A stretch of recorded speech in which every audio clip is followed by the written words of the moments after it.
Sebenarnya ada dua, Wis. Sebenarnya dalam ini kita lihat ya. Satu politik dinasti, satu lagi anak muda, Wis. Ya, benar. Anak muda dalam kancah politik nasional ya. Kenapa harus Kaisang sebenarnya gitu? Ya. Masih banyak yang lain-lain ya. Masih banyak yang lain ya. Kayak Kaisang punya apa gitu? Ya. Baru masuk PSI gitu, baru masuk partai. Kita bahas nih pertarungan Gibran misalnya, Wis. Gibran menang di Solo tuh apa? Faktor Gibrannya atau faktor apa? Faktor ada eksternal faktor. Harapannya kita bisa berkontribusi lebih ya. Ya. Bukan hanya ya tadi kalau Abang bilang masih ada iklim feodalisme, harapannya itu bisa kita patahkan, bisa kita breakthrough lah, bisa kita hancurkan. Karena kalau kayak gitu terus pada akhirnya ya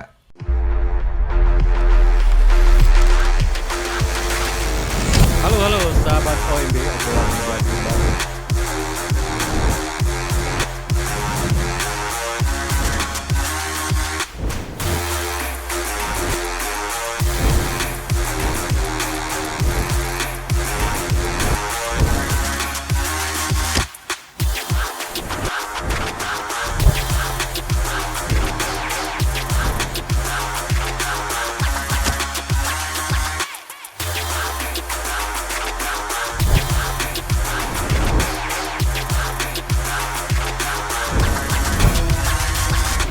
Jumpa lagi bersama Bisma, aktivis ITB. Kita akan bahas tentang Kaisang. Nih ngeri-ngeri sedap nggak sih, Bis? sangat-sangat Ngeri sedap. Ini sakti, orang sakti. Sebenarnya ada dua, Bis. Sebenarnya dalam ini kita lihat ya. Satu politik dinasti, satu lagi anak muda, Bis. Ya, benar. Anak muda dalam kancah politik nasional ya. Ini sebenarnya harus kita dukung. Ya. Tapi karena ada atribut politik dinasti, nah gimana kita memisahkan antara ya minyak dan air ini, Bis? Ya, sebenarnya ya sangat mudah Bang memisahkannya. Ya, kita bahas anak muda ini ya. Oke, anak muda. Ya, sepakat tanya sama Abang, ya, kita harus mendukung ya semua anak muda yang sekarang terjun ke politik, yang memulai karirnya untuk menciptakan perubahan ya. Kalau kita bisa bilang membawa gagasan-gagasan anak muda. Dan ya kalau berkaitan dengan variabel pertama ya kenapa harus Kaisang sebenarnya gitu. Ya. Masih banyak yang lain-lain ya. Masih banyak yang lain ya. Kayak Kaisang punya apa gitu. Ya. Baru masuk PSI gitu, baru masuk partai. Harusnya kan mengikuti dulu tuh. Ya, kalau di kampus kita misalkan ada kaderisasinya dulu. Ada tahapan-tahapannya dulu ya. Ini baru sehari, nggak nyampe 2 hari udah jadi ketum parpol. Ini fenomena apa, Bis, sebenarnya? Fenomena apa ya? Ini orang sakti.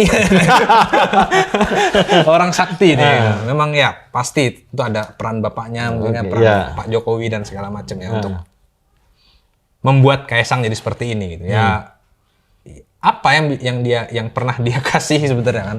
Gagasan apa, visi apa, misinya mau seperti apa kan kita nggak tahu gitu. Ya. Mungkin dia juga nggak tahu ideologinya partai itu seperti apa, atau mungkin ideologi partainya udah rusak. Jadi dengan mudah menunjuk lo jadi ketum parpol ya, lo jadi ketum. Ada nggak di sejarah partai politik dunia nih, Bis, yang kayak gitu, Bis? Nah, belum pernah. Korea Utara? Ya itu mungkin beda ya. Korea Utara itu partai nggak, Bis? Enggak ya? Kayaknya kayak Cina kali ya? Kayak Cina mungkin ya. Aku partainya nggak satu terlalu tahu. gitu ya? Iya, satu. Mungkin ada beberapa, cuman harus ngikut tuh ke junjungan besarnya kan. Tapi kan Indonesia kan multi partai ya, tapi belum ada sejarah seperti belum itu ya. Belum ada. Pasti yang mau jadi ketum parpol ya harus mengikuti tahapan-tahapan kaderisasi, pendidikan politiknya dulu gitu ya. Baru kalau memang dia pantas ya bertarung gitu kan. Biasanya kan ada pertarungan tuh, ada pemilihan dan segala macam gitu. Kita bahas nih pertarungan Gibran misalnya, Bis. Gibran menang di Solo tuh apa? Faktor Gibrannya atau faktor apa? Faktor ada eksternal faktor. Ada faktor eksternal mungkin ya. Aku pernah baca itu dokumennya siapa, Tirto kalau nggak salah. Itu banyak banget dia menjelaskan tentang faktor-faktor eksternal dari Gibran. Iya, dari pemilu di Solo waktu itu. Iya. Dan dan masyarakat kita belum secara pemilu belum terdidik ya untuk memilih itu ya. Jadi ada faktor jadi kan selalu di pemilu tuh, Bis. Misalnya kalau ada seorang wali kota gitu ya, dia menang dan dia bisa melakukan perubahan yang banyak di kota itu. Kalau istrinya maju bisa menang, Bis. Ya. Tapi kalau dia wali kotanya recordnya nggak bagus, artinya tidak berhasil gitu dia. Ini kalah. Jadi ada di masyarakat kita begitu. Iya, benar. Masih ada ini ya, kayak hierarki relasi-relasi kuasanya itu relasi masih ada. Relasi kekuasaan untuk efek di keluarganya tuh ada gitu ya.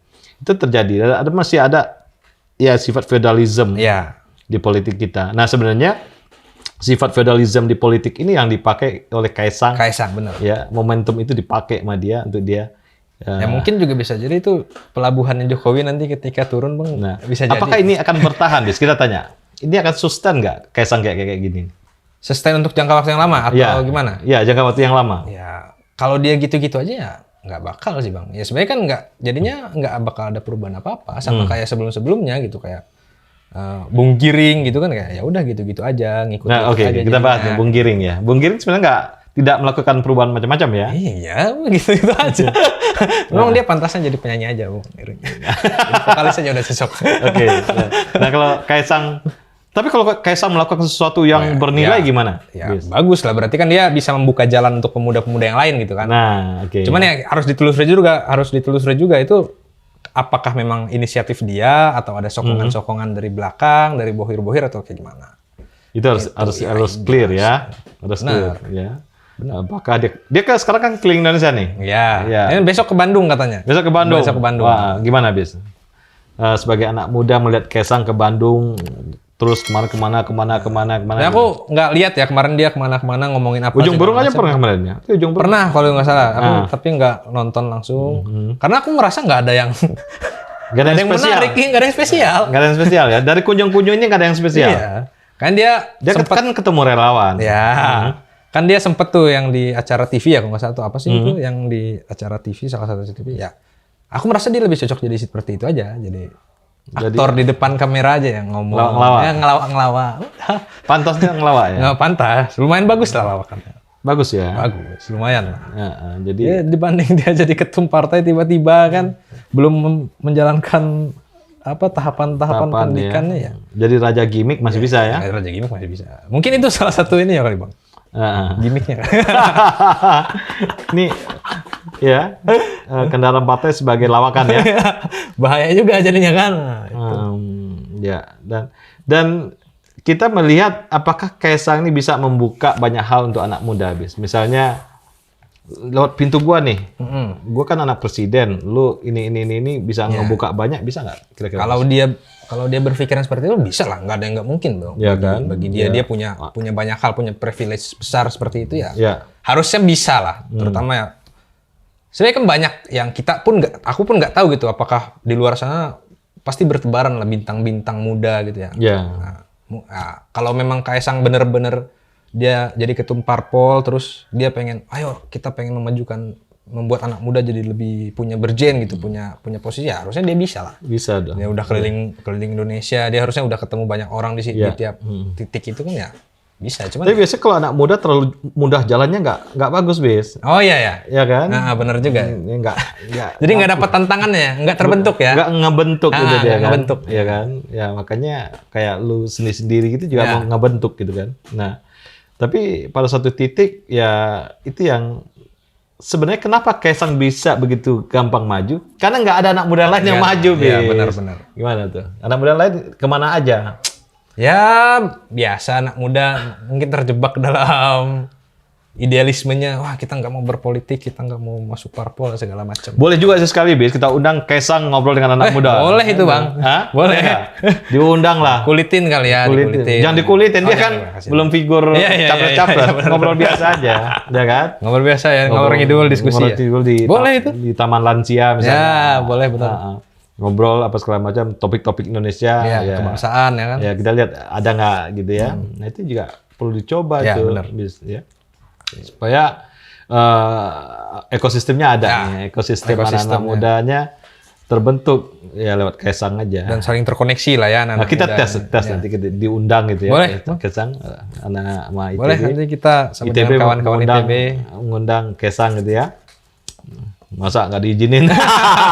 Kita coba ngundangnya langsung di lapangan basket aja, Bis. Ya, langsung ya. Oh ini ya, hearing lapangan basket. Jadi kita bisa bilang, ayo Kaisang ngobrol di lapangan basket ya. Benar. Kita bikin topik untuk anak muda, ITB mengundang Kaisang gitu ya. Menarik gitu. Menarik. Ya. Untuk menggali lebih dalam. Nih bisa jadi Sumpah Pemuda kedua nih, Bis. Oh iya, bentar lagi Sumpah Pemuda nih, 28 Sumpah Pemuda. Oktober, iya. 28 kita undang Kesang nih, Sumpah 3 minggu Pemuda. lagi. Iya. Oke. Gimana nih Kesang? Di ITB dong ngomong pemuda gitu ya. Iya, menarik. Apalagi nih yang menarik dari Kesang, Bis? Apalagi ya? Ya sebenarnya Kalau bisnis kacau ya? Ya bisnis kan. Kacau ya? Nggak ada yang akhirnya ini ya. Cuman ya karena mungkin belum perform terlalu ini ya. Jadi kita juga ya. ngejudge-nya masih pendek nih barang ya. Bener, masih pendek Jadi kita jangan ngejudge ya. Jangan ngejudge. Tapi yang bisa nggak nih diajak ngobrol gitu bisa? Ya harusnya mau lah. Mau lah. Nggak mungkin dia nggak mau. Bilang ke Reno ya, undang ya, gitu ya. Nanti aku bilang ke kawan-kawan ITB. Menarik sih Bang, itu ide menarik untuk mengundang. Daripada si capresnya nggak mau diundang, undangnya Kesang aja ya. Kita buka selebar-lebarnya pintu buat Kesang ya. Nah, apa nih harapan anak muda ke depan, Bis, di politik nasional? Ya bisa lebih. Di partai politik loh, bukan di partai politik. Partai politik. Harapannya kita bisa berkontribusi lebih ya. Ya. Bukan hanya ya tadi kalau Abang bilang masih ada iklim feodalisme, harapannya itu bisa kita patahkan, bisa kita breakthrough lah, bisa kita hancurkan. Karena kalau kayak gitu terus pada akhirnya ya susah juga anak muda ini untuk menuangkan idenya, menuangkan gagasannya, untuk menunjukkan dirinya gitu loh. Karena ya ada iklim feodalisme, ada abang-abang takut nih gua, ada senior takut nih. Nah, lo ngomong dulu dong, ngundang Kaisang ke ITB. Ya, Kaisang, kalau nanti kawan-kawan ITB mengundang, harapannya bisa hadir ya ke ITB ya. Kita diskusi bareng lah, ngomong tentang kebangsaan. Gisma, terima kasih. Siap, aman. Gisma, aktivis terima kasih membahas masalah Kaisang dan gimana anak muda menyikapi bangsanya. Sampai jumpa.